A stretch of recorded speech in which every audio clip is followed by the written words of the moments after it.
Hello hi നമസ്കാരം. എല്ലാവർക്കും സുഖമാണെന്ന് വിചാരിക്കുന്നു.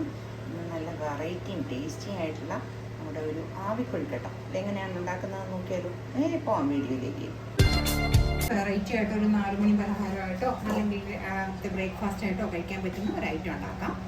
ആവിയിൽ വേവിച്ചെടുക്കുന്നതാണ്. എണ്ണയൊന്നും അധികം ഉപയോഗിക്കുന്നില്ല. ഒന്ന് കടുക് തളിക്കുന്നതിന് മാത്രമേ ഉപയോഗിക്കുന്നുള്ളൂ.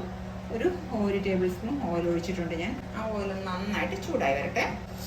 ഓയിൽ ഇപ്പോൾ നന്നായിട്ട് ചൂടായി വന്നിട്ടുണ്ട്. നമുക്ക് കുറച്ച് കടുക് ഇട്ട് കൊടുക്കാം. ഇനി നമുക്ക് 1 ടേബിൾ സ്പൂൺ കടലപ്പരിപ്പും ഉഴുന്ന് പരിപ്പുണ്ടല്ലോ അതും കൂടി ഇട്ട് കൊടുക്കാം.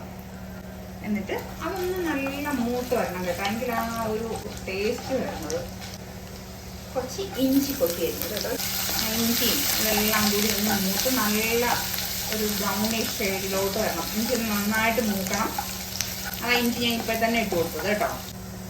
നമ്മുടെ കടലപ്പരിപ്പും ഉഴുന്ന് പരിപ്പും ഒക്കെ നന്നായിട്ട് മൂത്തിട്ടുണ്ട്. ഇഞ്ചിയും ഒരുവിധം പാടി തുടങ്ങിയിട്ടുണ്ട്. നമുക്ക് കൂടിയ കൂട്ടത്തിൽ തന്നെ ഒരു 2 പച്ചമുളക്, 2 തണ്ട് കറിവേപ്പില കൂടി അങ്ങോട്ട് കൊടുക്കാം കേട്ടോ. ഞാനിപ്പോൾ 1 കപ്പ് മാവാണ് എടുക്കുന്നത്. ഞാൻ 1 കപ്പ് മാവിന് 1.5 കപ്പ് വെള്ളം ആണ് ഒഴിക്കുന്നത് കേട്ടോ.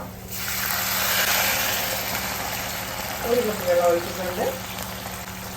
1/2 കപ്പ് വെള്ളം വരും. ഇപ്പോൾ തന്നെ നമുക്ക് ഈ വെള്ളത്തിനും മാവിന് ആവശ്യമായിട്ടുള്ള ഉപ്പ് അങ്ങോട്ട് കൊടുക്കാം കേട്ടോ. 1/2 ടീസ്പൂൺ ഉപ്പ് ഇട്ട് കൊടുത്തിട്ടുണ്ട്.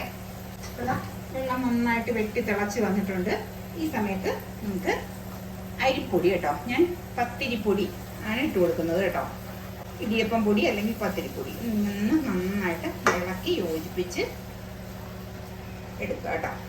മാവിൽ എല്ലായിടത്തും ആ വെള്ളം എത്തുന്ന രീതിയിൽ ഒന്ന് ഇളക്കി യോജിപ്പിച്ച്, വെള്ളം എല്ലായിടത്തും എത്തണം ആ രീതിയിൽ മാവിനെ ഒന്നങ്ങ് യോജിപ്പിച്ച് ചേർത്ത് കൊടുക്കുക കേട്ടോ. വെള്ളം കുറഞ്ഞിരുന്നാലും നമ്മുടെ ആ ടെക്സ്ചർ കറക്റ്റായിട്ട് വരില്ല.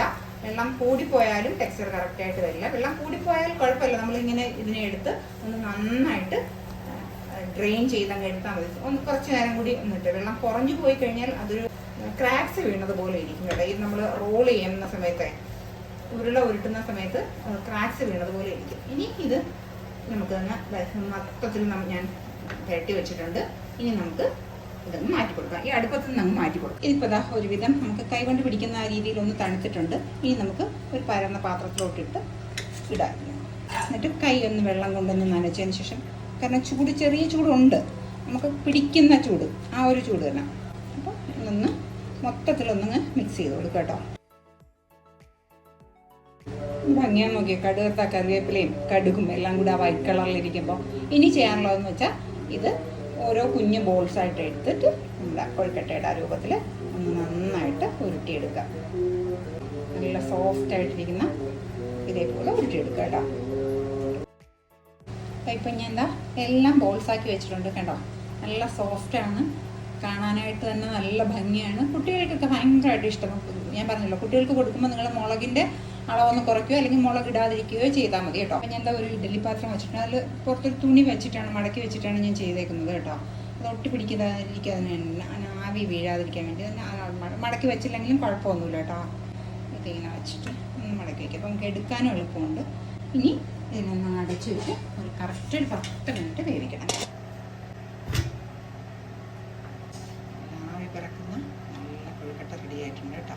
ഇനി ഒന്ന് തണുത്തതിന് ശേഷം നമുക്ക് സെർവ് ചെയ്യാം. നമ്മുടെ രുചികരമായിട്ടുള്ള കൊഴുക്കട്ട റെഡി ആയിട്ടുണ്ട്. വളരെ എളുപ്പത്തിൽ നല്ല ടേസ്റ്റിയാണ് കേട്ടോ. കാണുമ്പോൾ തന്നെ കുട്ടികളൊക്കെ എടുത്ത് ഓരോന്നോരോന്നായിട്ട് പറക്കി കഴിച്ചോളും. ബ്രേക്ക്ഫാസ്റ്റ് ആണെങ്കിലും വൈകുന്നേരത്തെ ഈവനിങ് സ്നാക്കിനാണെങ്കിലും അടിപൊളി ഐറ്റമാണ്. ഇത് കണ്ടുകൊണ്ടിരിക്കുന്ന സമയത്ത് എനിക്ക് ഇഷ്ടമാവുകയാണെന്നുണ്ടെങ്കിൽ ഒന്ന് ലൈക്ക് ചെയ്യാനും ഷെയർ ചെയ്യാനും സബ്സ്ക്രൈബ് ചെയ്യാനും മറക്കല്ലേ.